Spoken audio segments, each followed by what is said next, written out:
Nous sommes à la gare routière de Soie où l'activité semble morose à cause de la période.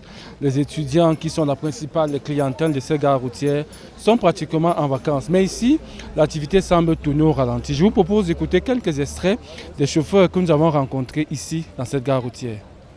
Depuis que les étudiants sont allés en vacances, je peux dire qu'on ne travaille plus comme avant. Notre force, plus particulièrement, sont les étudiants. Quand ils vont en congé, nous passons vraiment des très mauvais moments, des périodes de dèche, comme nous le faisons à l'heure actuelle. L'un des problèmes que rencontrent les chauffeurs et la plupart de ceux qui travaillent dans cette gare routière, c'est lié à l'assurance. En réalité, on les fait payer l'assurance de ceux issus de la zone périurbaine, alors qu'eux, ils sont censés être pris comme les taximans.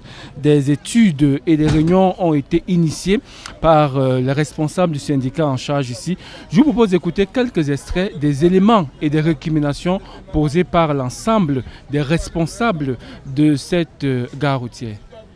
Nous sommes victimes, si je peux dire, de l'arnaque parce que l'assurance qu'on nous impose aujourd'hui ne suit pas à l'activité que nous menons. Elle coûte cher, énormément cher. C'est l'assurance interurbaine pour ceux qui font Yaoundé-Douala, Yaoundé-Bafoussam, mais on nous l'impose dans le secteur périurbain.